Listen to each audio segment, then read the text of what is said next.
부산 지역 이슈를 집중 분석하는 시간 헬로 이슈 토크입니다. 22대 총선이 약 2달여 앞으로 다가오면서 정치권의 행보가 바빠지고 있는 가운데 예비 후보들의 함합평이 오르내리고 있습니다. 이에 부산에서는 22대 국회에 진정한 지방분권과 균형발전 완성을 주문하며 시민사회단체를 중심으로 목소리를 내고 있는데요. 오늘 헬로 이슈 토크에서 다가오는 22대 총선 관련 이슈로 그 자세한 내용을 짚어보겠습니다. 말씀에 박재율 지방분권 균형발전 부산시민연대 상임대표와 함께합니다. 대표님 어서 오세요. 네, 안녕하십니까. 네, 대표님께서 평가하는 21대 국회 또 부산 지역 국회의원들의 활동은 어떤지 먼저 총평을 듣고 싶습니다. 네, 아마 많은 시민들이 저하고 비슷한 생각을 할 것 같은데요. 네. 이미 언론에서 많이 이야기를 했듯이 이번 21대 국회를 그 최악의 국회 이렇게 네. 그 표현을 많이 하잖아요. 네. 그만큼 거대 양당을 중심으로 한 정쟁과 갈등이 아주 첨예했다는 이야기죠. 그런 의미에서 보면 물론 그 우리 지역 국회의원들은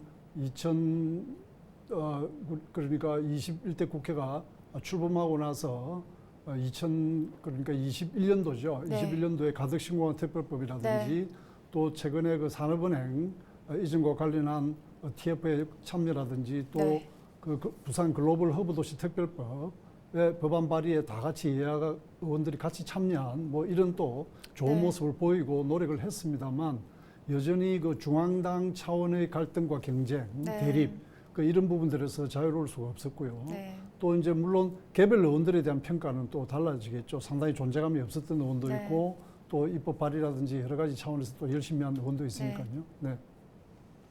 네, 뭐 개별 의원들의 열심히 한 흔적들은 있었지만 그래도 전반적으로 아쉬운 점이 좀 많았다 이렇게 총평을 해주셨습니다.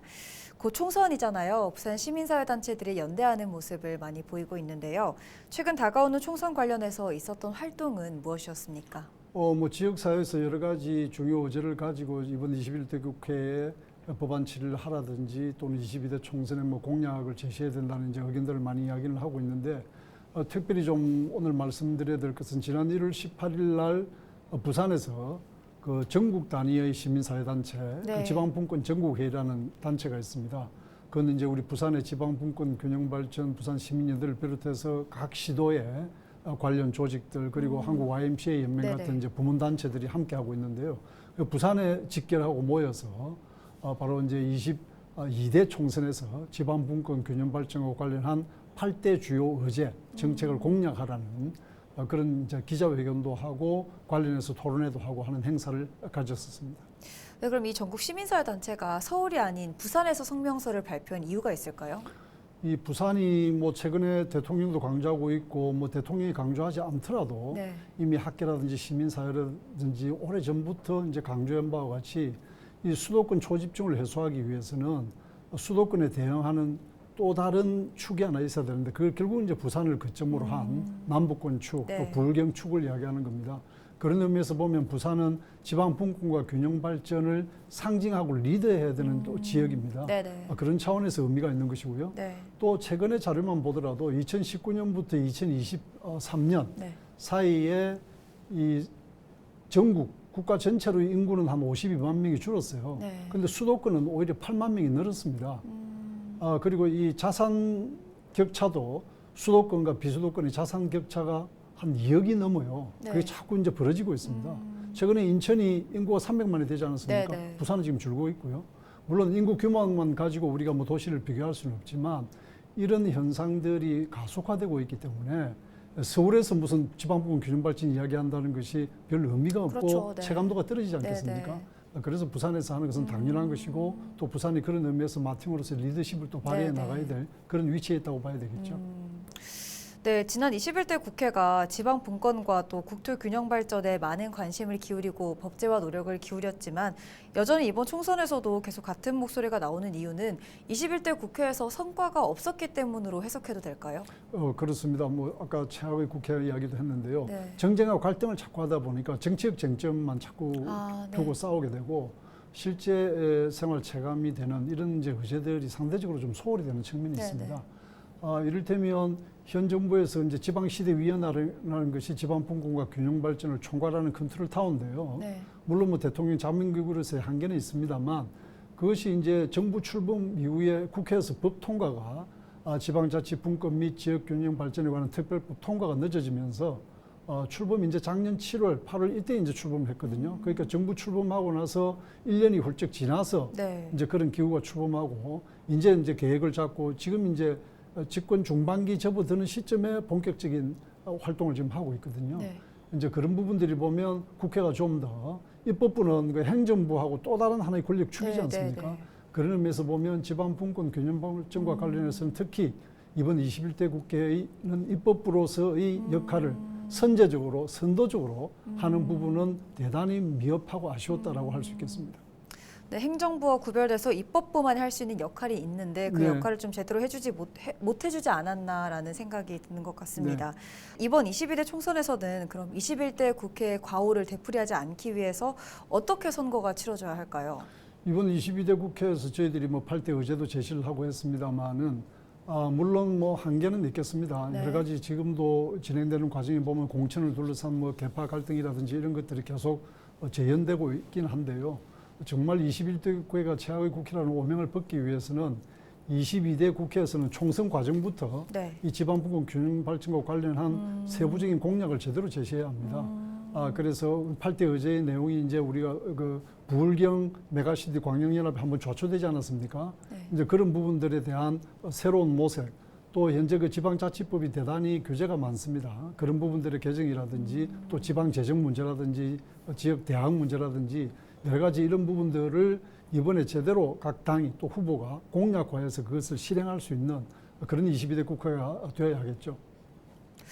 네, 뭐 총선 과정에서 세부적인 공약을 제시해야 된다 이렇게 말씀해 주셨는데 선거구 획정도 선거에서 굉장히 주요한 변수로 작용을 하잖아요. 네. 그럼 대표님께서 보시기에 이 시민사회단체가 요구하는 바가 반영될 가능성은 뭐 어떻게 보십니까?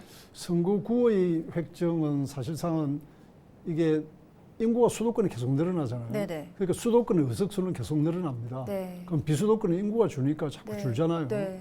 그리고 또 도시 농촌도 그렇고요. 네. 부산만 해도 사실은 최근에 한석을 줄여야 된다는 이야기가 계속 나왔거든요. 네네. 그래서 이런 식으로 가면 안 된다.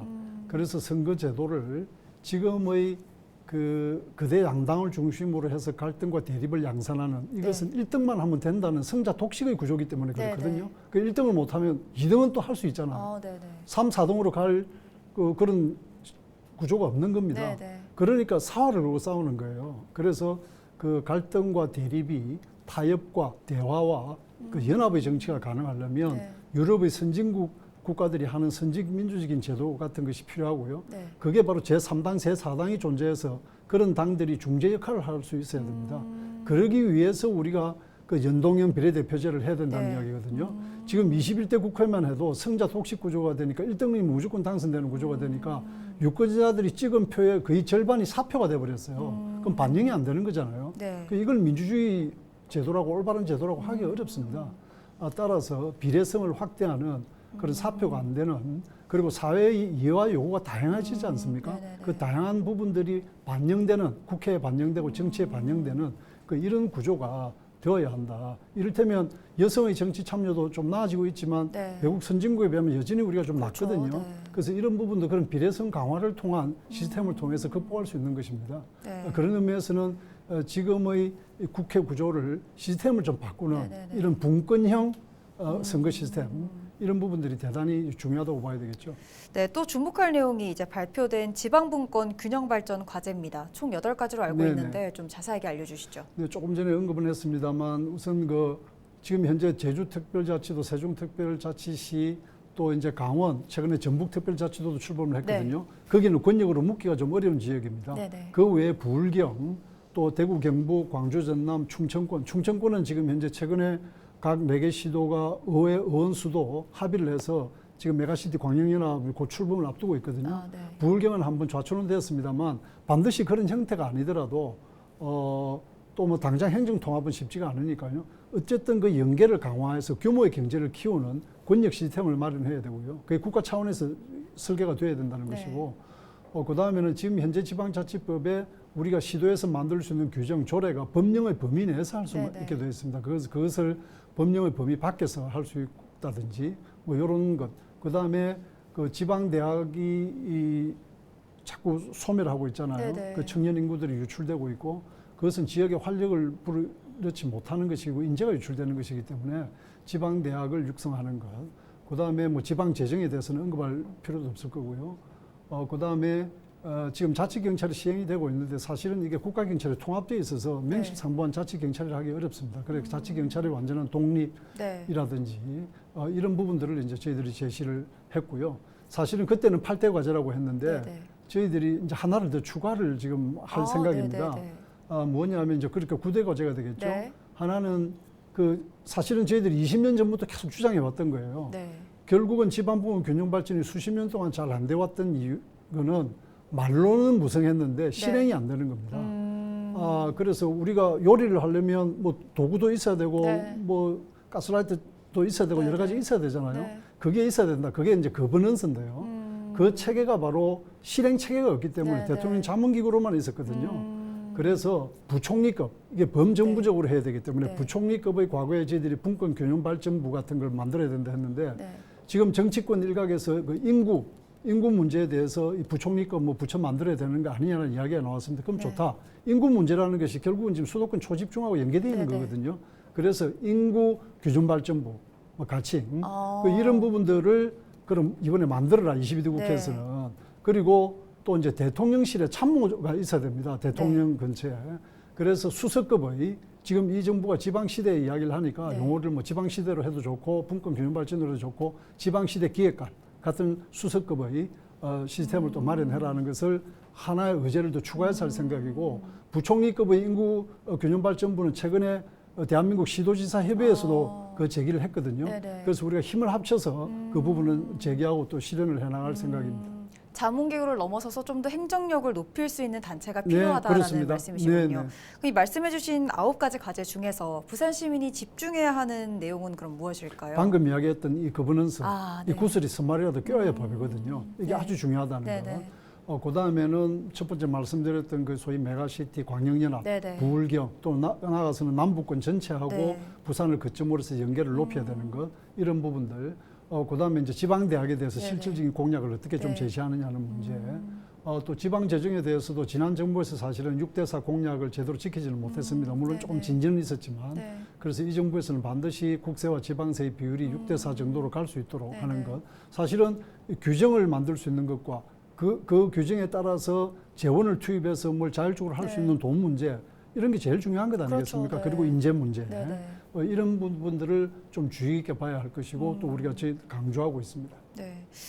부산에서는 특히 이제 2차 공공기관 이전에 조속한 시행이 필요한데요. 이게 이렇게 쉽지 않은 이유는 그럼 무엇이라고 보십니까? 사실 이 공공기관 이전 문제는 간단하지 않죠. 각 시도가 이제 경쟁도 있고요. 그러니까 자연히 또 국회를 중심으로 해서 정치권에서 서로 자기 지역에 대한 이해를 반영하기 위해서 또 경쟁과 대립이 있을 수 있습니다.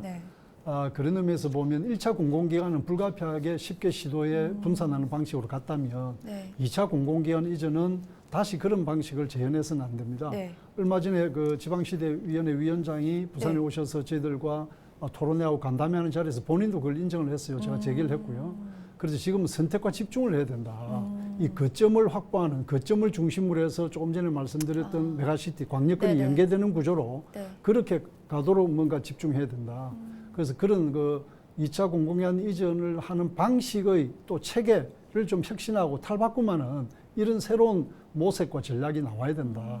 그걸 가지고 시도지사 협의라든지 여러 단위하고 설득하고 타협하고 대화하고 하는 과정을 밟아야 된다라는 말씀을 제가 꼭 좀 드리고 싶습니다. 뭐 선택과 집중이 필요하다고 말씀해 주셨는데 이게 진정한 지방 분권은 또 재정이 독립되어야 가능하지 않습니까? 지자체들의 사정이 사실 녹록치 않은데요. 그럼 이번 총선 공약에서 이 내용은 어떻게 풀어내야 될까요? 우선 뭐 국세와 지방세 6대4 이야기를 했는데 이것도 참 간단하지 않습니다. 자칫 잘못하면 그 과정에서 중앙부처에서 원래 중앙부처가 담당하던 예산을 지역으로 돌려버려서 지역을 부담하게 한다든지 이럴 수도 있거든요. 이제 그런 부분과 더불어서 지금 당장 현재 그 국고보조금 같은 것이 꼬리표 예산이라 그래서 중앙정부가 예산을 딱 어느 항목에 지정해 줍니다. 그러면 지역에서는 지역에 따라서 특성에 따라서 이거는 여기에 쓰는 게 맞는데 딱 지정한 거기에 써야 돼 있거든요. 그러면 자칫 잘못하면 낭비적인 요소도 발생합니다. 안 쓰면 안 되니까요. 그래서 그걸 이제 소위 말하면 포괄 보조금으로 아. 포괄적으로 주면 네. 지역이 알아서 쓸 수 있도록 자기에 네. 맞게. 다만 이제 그 과정은 주민들이 동의도 얻어야 되겠죠. 네. 뒤에 이제 정부 차원에서 엄정하게 평가를 하면 되겠죠. 네네. 그런 게 돼야 되고 그 다음에 이제 균형발전 특별회계라는 게 있는데요. 말 그대로 균형발전 특별회계는 수도권 초집중에 대응하는 것 아니겠습니까? 네네. 그런데 이게 지금 현재 법령에 그 특별회계를 설치할 수 있다로만 되어 있고 지역 명시가 없어요. 그래서 현실적으로 균형발전 특별회계라고 하면서 수도권에 상당한 돈이 배정이 되고 있습니다. 오히려 지방에 가지 않고요. 네네. 뭐 지방에도 일부 가기는 가는데 네네. 하나 예를 들면 그 균형발전 특별회계 중에 지역 지원 계정이라는 게 있거든요. 계정이 두 네네. 개가 있는데 네. 그 지역 지원 계정 중에 연 한 6, 7천억이 최근에 수도권의 GTX 네. 그 광역철도만 구축하는 데 들어가고 있어요. 이건 정말로 말이 안 되는 것 아니겠습니까? 그러네요, 네. 그러니까 지금 우리가 크게 막 이렇게 에드블론을 띄우면서 분권이다, 균형발전이다, 네네. 뭐 부산을 글로벌 허브 도시다 이야기하면서 현실에서는 줄줄 새는 게 엄청나게 많은 겁니다. 이런 예산 재정 구조부터 바로 잡는 것, 이런 것이 아주 시급하다. 이걸 국회에서 바로 잡아야 된다라고 말씀드려야 되겠죠. 네. 이제 또 다시 제기가 되는 게 이제 에어부산 분리매각권 요구도 있어 왔는데요. 그렇습니다. 네. 이번 총선에서 그럼 공약으로 다뤄져야 할 내용으로 보시고 있을까요? 그렇습니다. 지금 바로 며칠 전이죠. 지금 이제 유럽도 드디어 이제 승인을 했습니다. 네. 대한항공과 아시아나항공의 통합을. 네. 이제 미국만 남았거든요. 네. 이게 가속화가 붙기 때문에 이게 이제 통합으로 자꾸 가게 되면 기존의 에어부산은 진에어하고 통합해서 저병항공사 통합항공사로 가면 에어부산은 없어지는 그 이름은 사실은 실종돼 버리는 겁니다. 네네. 그래서 또 이제 지금 그 가덕신공항을 성공적으로 그 이제 건설하겠다고 이야기하는데 그건 하드웨어 이야기거든요. 네. 그 건설 외형. 그러면 거기에 소프트웨어는 국제적 노선이 많아야 되고 사람들이 많이 출입해야 됩니다. 네. 물류도 많이 출입해야 되고 그래야 네. 국제적인 관문공항으로서의 복합 물류공항이 되거든요. 그런 의미에서 보면 거점 항공사가 있어야 돼요. 그럼 에어부산은 원래 부산에서 만들어져서 아시아나에 통합이 됐잖아요. 네. 그 차제에 빨리 분리 매각해서 거점 항공사를 빨리 만들어서 네. 가덕신공항의 개항에 대비를 해야 된다는 절박한 상황이라고 할 수 있습니다. 그렇군요. 이게 공약은 유권자와의 약속이지만 당선을 목표로 하는 만큼 무리한 공약도 있을 수 있잖아요. 네. 때문에 유권자의 실기가 필요할 시점인데요. 이번 총선 의제와 또 공약에서 유권자는 그럼 어떤 부분을 좀 주의 깊게 봐야 할까요? 우선 첫째로 국회의원이 해야 될 공약인지를 봐야 됩니다. 네. 예를 들면 시의원이나 구의원이나 구청장 네. 이런 분들이 해야 될 공약. 그리고 옛날에 그분들 지방선거 할 때 공약 네네. 혹시 하고 비교해 보면 유사한 것들을 막 하고 있어요. 그럼 네네. 국회의원이 해야 될 일이 아니거든요. 네. 이를테면 어느 뭐 지역 동네에 도로 닦는데 뭐 예산을 가져오겠다든지 이런 것은 국회의원이 할 일이 아닙니다. 네. 그런 분들은 그러면 지방의원으로 다시 오십시오 해야 되고요. 네네. 지방의원이 그걸 역할을 충실하게 해줘야죠. 그래서 국회의원은 국정과 관련된 특히 지방 소멸, 수도권 초집중, 지금 저출생 고령화는 지금 대한민국이 전 세계에서 국가적 위기거든요. 네. 전 세계가 주목하고 있는.